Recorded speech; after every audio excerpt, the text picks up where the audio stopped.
Когда в небольшом американском городке только начинался обычный рабочий день, в местный полицейский участок неожиданно ворвался 6-летний мальчик по имени Стивен, который выглядел очень маленьким для своего возраста и, едва сдерживая слезы, прокричал: «Пожалуйста, арестуйте моего отца!».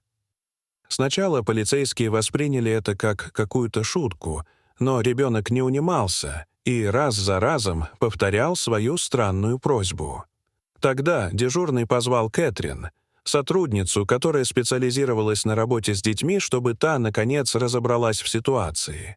Появившаяся женщина как могла пыталась успокоить маленького гостя, но тот все еще казался невероятно встревоженным и возбужденным.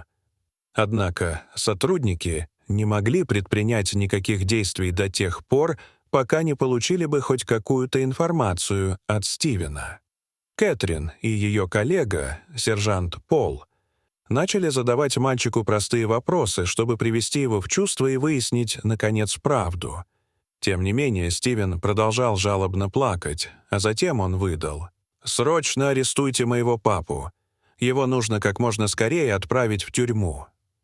Понимая, что ситуация очень серьезная, Кэтрин и Пол отвели Стивена в свой кабинет, где угостили его сладостями, перед тем, как задать ему новый вопрос. Затем сержант спросил мальчика, бьет ли его отец. А тот, немного подумав, в очередной раз заплакал и начал кивать головой.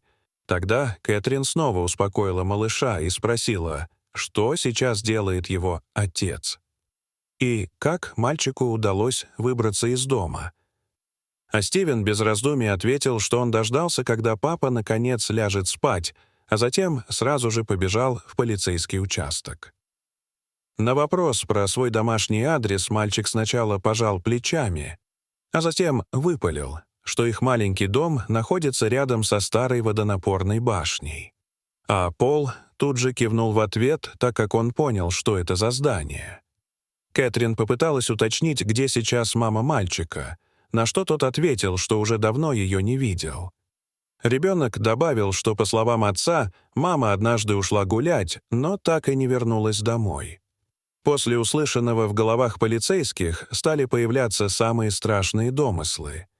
И они начали подозревать, что отец Стивена совершил что-то ужасное.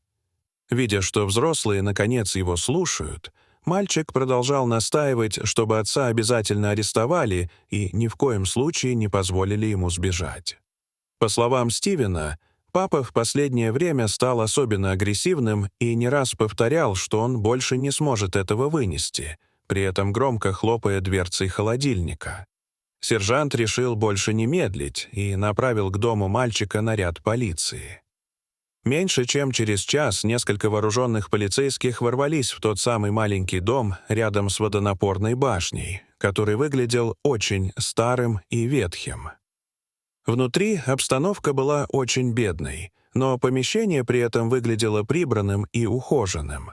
Хозяин Майкл мирно спал в своей кровати, когда появившиеся полицейские повалили его на пол и без промедления защелкнули наручники на его запястьях. Мужчина лишь мычал, явно не понимая, что происходит, а опытные сотрудники уже заталкивали его на заднее сиденье своей машины.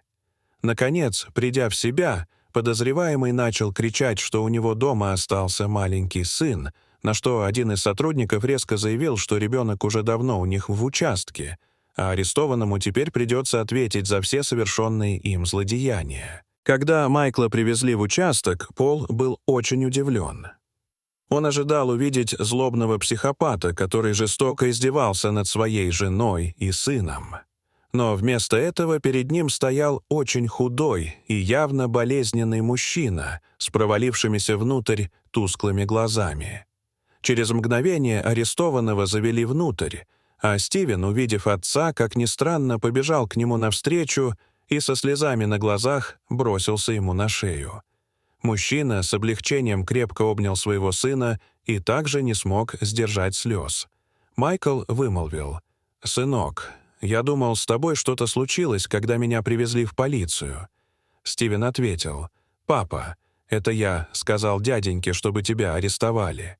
На очевидный вопрос: «Зачем?» Мальчик ответил: чтобы ты, наконец, смог поесть, папочка». Полицейские стояли, разинув рты, не понимая, что здесь происходит. Но опытному сержанту не понадобилось много времени, чтобы, наконец, выяснить душераздирающую правду. Оказывается, Майкл растил сына в одиночку после того, как его супруга умерла.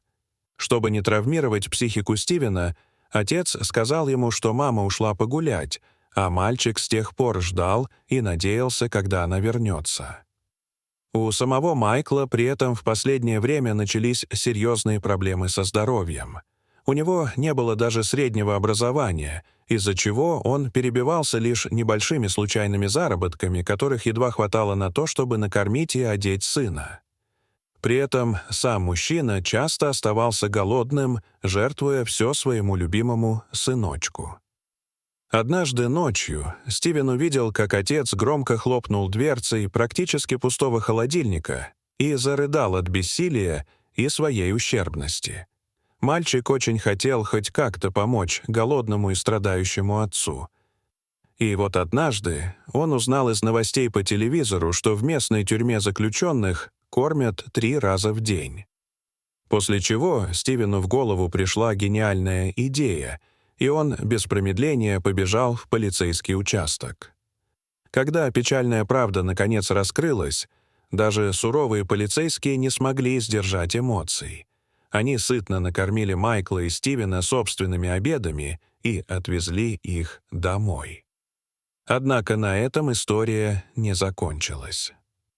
На следующий день на пороге дома Майкла появились несколько полицейских и сотрудников социальной службы, которые держали в руках запас продуктов на пару недель. Хозяин с благодарностью принял этот дар и пригласил гостей внутрь, где их с радостью встретил улыбчивый Стивен. Сержант Пол предложил хозяину работу уборщиком в полицейском участке, на что мужчина с радостью согласился. История о маленьком мальчике, из-за которого арестовали его отца, очень быстро распространилась по всему городку и буквально взорвала местные социальные сети. Это привлекло внимание общества к людям, которые попали в трудную жизненную ситуацию и жили за чертой бедности. Многие жители проявили готовность помочь всем нуждающимся и сделали их беспросветную жизнь гораздо легче. А маленький мальчик своим наивным и трогательным поступком сделал наш мир чуточку добрее и лучше. Дорогие зрители, что вы думаете об этой истории? Расскажите, пожалуйста, в комментариях. А если вам понравилось это видео, то ставьте лайк и подписывайтесь на наш канал. До свидания.